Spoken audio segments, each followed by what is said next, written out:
Shalom, apa kabar? Semoga semua pemirsa diberkati Tuhan, semuanya dalam keadaan sehat walafiat. Selamat sore, mari kita berdoa di dalam renungan doa malam hari ini. Yuk kita sama-sama akan menundukkan kepala, izinkan saya berdoa. Tuhan Yesus, kami mengucap syukur dan berterima kasih atas setiap pimpinan penyertaan Tuhan atas hidup kami. Terima kasih atas setiap hal yang terjadi dalam kehidupan kami. Kami tahu Tuhan, semua itu adalah baik bagi kami. Pimpin sertai kami Tuhan, hari demi hari.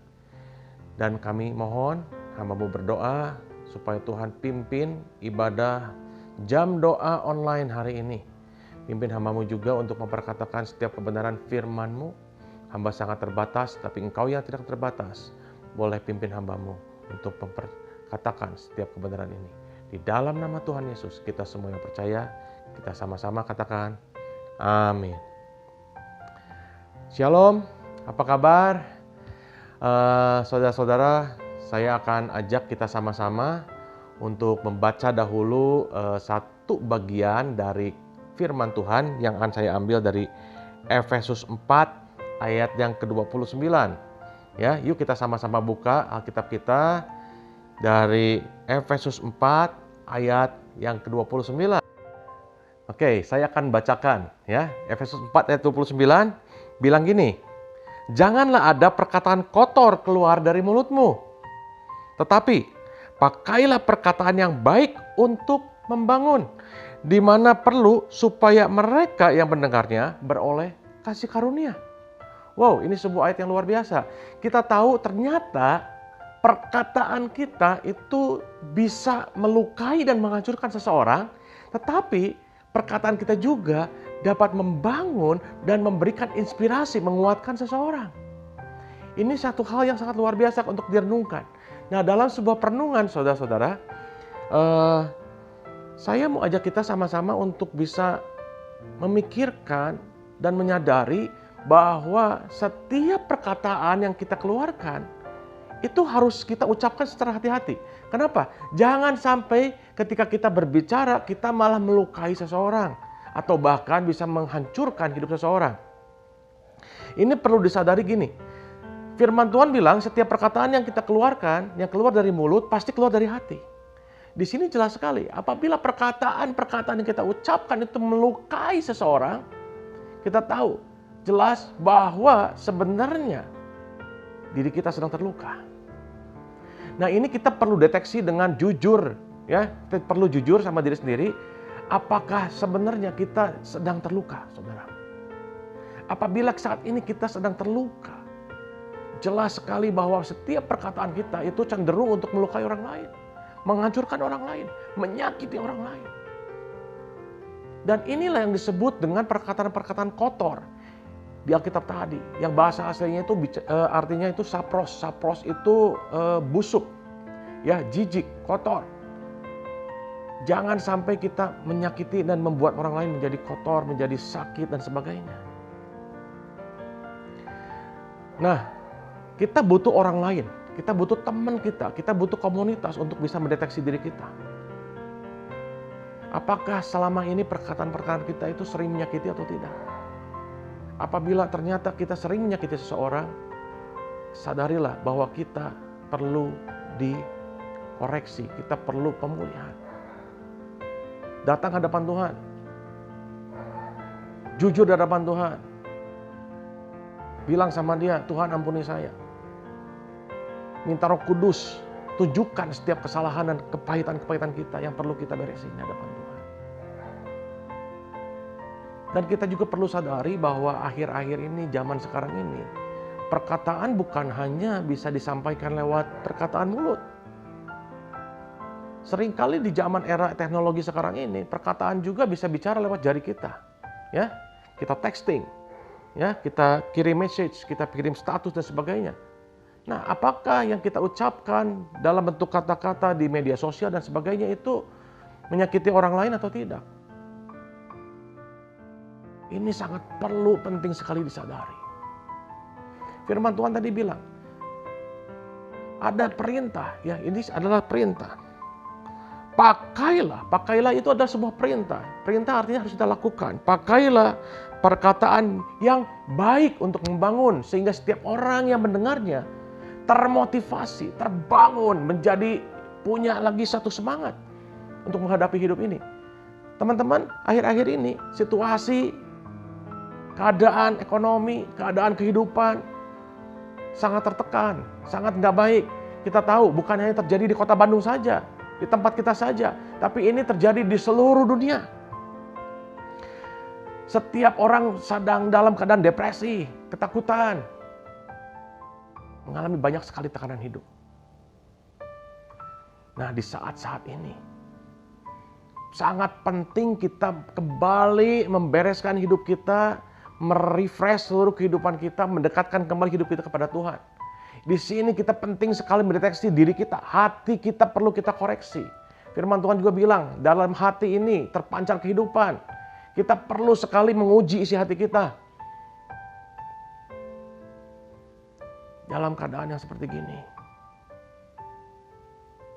mungkin kita sering dengar dari teman-teman kita, saudara kita, atau siapapun yang bicara dengan kita. Mereka bicara bahwa mereka sedang tertekan, mungkin mereka di PHK, kehilangan pekerjaan, gaji dipotong, dan sebagainya. Disinilah kita bisa berdampak dalam kehidupan mereka. Kita bisa pakai setiap perkataan kita. Mungkin kita bisa texting mereka, mungkin kita bisa berkata dengan mereka, telepon dengan mereka, beri mereka semangat. Setiap perkataan firman, ada janji Allah, ada kekuatan yang kita berikan pada mereka, itu akan membangkitkan semangat mereka. Setiap perkataan baik itu akan menjadikan mereka mendapatkan sebuah inspirasi.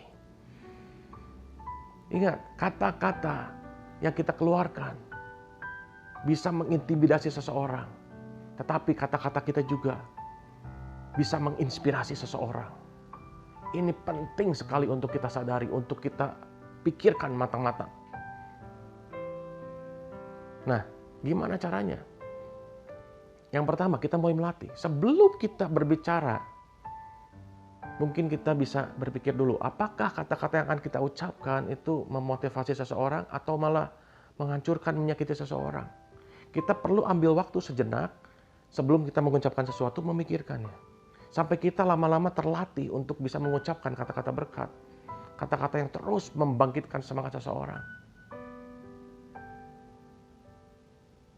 Nah, perlu disadari saudara-saudara, di saat seperti gini, goncangan yang sangat besar terjadi dalam kehidupan kita, dalam kehidupan teman-teman, dalam kehidupan orang-orang di luar sana.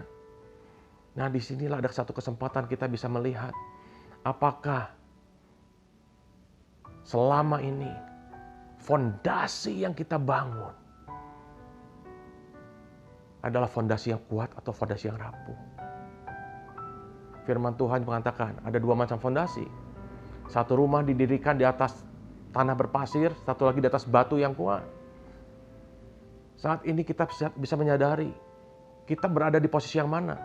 Sekali lagi saya katakan, kita perlu jujur dengan diri sendiri. Apakah saat ini ketika goncangan ini sedang terjadi, saya sedang hancur atau saya sedang kuat? Apabila saat ini kita sedang hancur, yuk kita bangkit lagi. Yuk kita sama-sama bangun kembali fondasi yang kuat. Berfokus kembali untuk terus bangun fondasi. Baru kita akan bangun ke atas. Tetapi apabila ternyata saat ini, puji Tuhan, fondasi kita itu kuat. Kita dalam goncangan kita tetap berdiri tegak. Yuk kita sama-sama tolong teman-teman kita yang sedang hancur. Ini sangat-sangat perlu kita lakukan bersama. Dalam satu komunitas, terutama komunitas kita di Gereja Baptis Indonesia Bait Lahir. Nah, saudara-saudara, yang terakhir, kita sama-sama tadi sudah tahu bahwa setiap perkataan kita harus bisa membangun, menginspirasi orang-orang. Kita under control. Tapi ada hal lain yang di luar kendali kita, yaitu adalah perkataan orang lain terhadap kita. Kita harus cek. Ya, mungkin seringkali ada orang lain berkata-kata tentang diri kita. Mungkin kata-kata itu menyakitkan, mungkin kata-kata itu membangun. Ya, ketika seseorang berkata-kata yang menyakitkan kepada kita, kata-kata yang melukai kita, kita perlu sadar bahwa ternyata kita bukan lagi orang yang sama seperti yang dahulu. Kata-kata yang menyakitkan itu akan merubah hidup kita. Ada dua hal akan terjadi. Yang pertama, kata-kata yang menyakitkan melukai itu bisa menghancurkan hidup kita, atau kita pilih hal yang kedua, yaitu kata-kata yang menyakitkan melukai kita membuat kita semakin kuat, semakin dewasa dalam iman kita. Ini perlu kita sadari, renungkan baik-baik. Yang pertama tadi, hati-hati dengan ucapan kita. Pilih kata-kata yang membangun, yang menginspirasi, yang membangkitkan semangat orang-orang.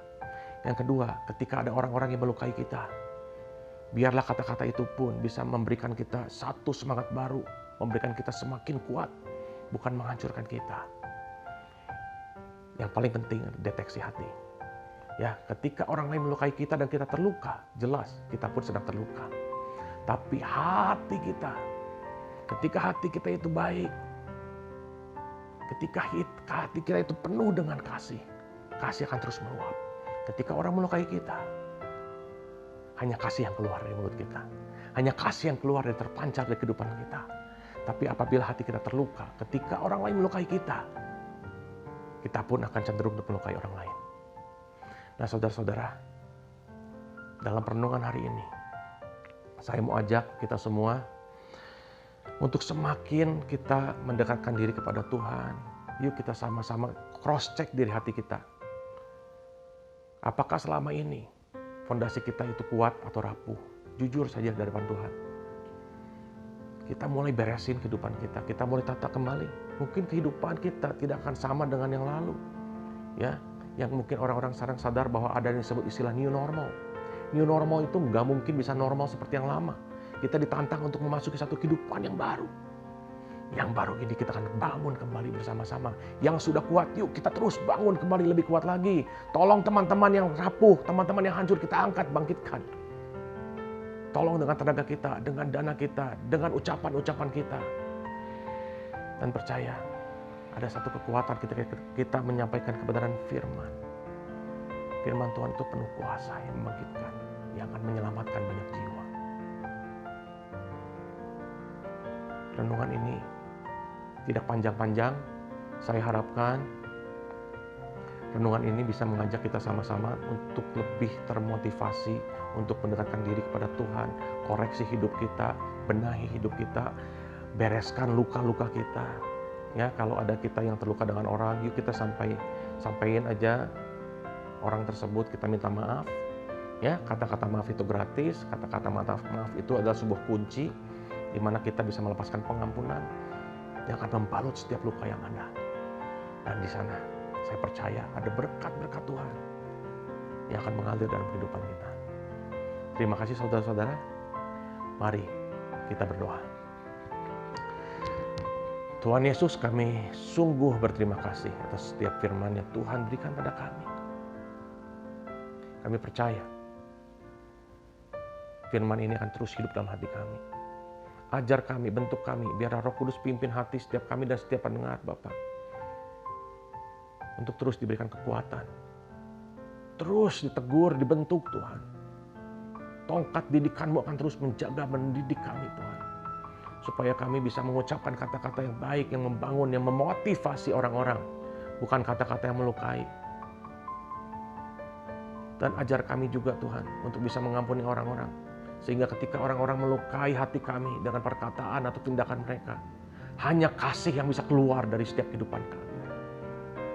Karena kami percaya, ketika kasih-Mu itu penuh dalam hati kami, kasih itu akan terus meluap. Kasih itu akan terus meluap. Tidak tergantung dengan situasi atau kondisi apapun juga, kasih itu akan terus meluap Tuhan. Penuhi kami dengan kasih-Mu. Ajar dididik kami terus. Berkati setiap orang yang mendengarkan kebenaran firman ini Tuhan. Di dalam nama Tuhan Yesus, hamba-Mu berdoa. Haleluya. Amin. Saudara-saudara yang dikasihi Tuhan, sekian renungan dari saya. Semoga saudara-saudara terus termotivasi, terus diberikan kekuatan, dan sampai berjumpa di renungan jam doa minggu depan. Terima kasih. Bapa sentuh hatiku, ubah hidupku menjadi yang baru, bagai emas yang murni. Kau membentuk bejana hatiku. Bapa, ajarku mengerti sebuah kasih yang selalu memberi, bagai air mengalir yang tiada pernah berhenti.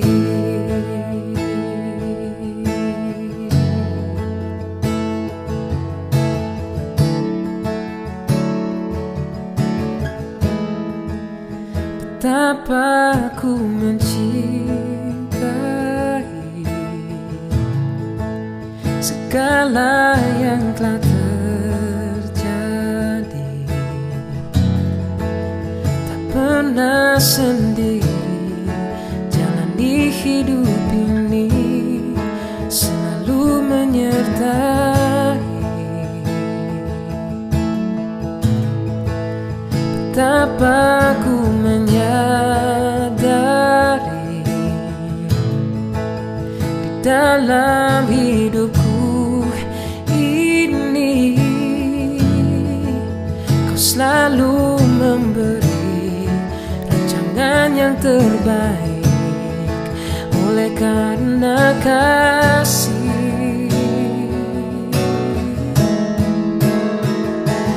Bapa, sentuh hatiku, ubah hidupku menjadi yang baru, bagai emas yang murni. Kau membentuk bejana hatiku. Bapa, ajarku sebuah kasih yang selalu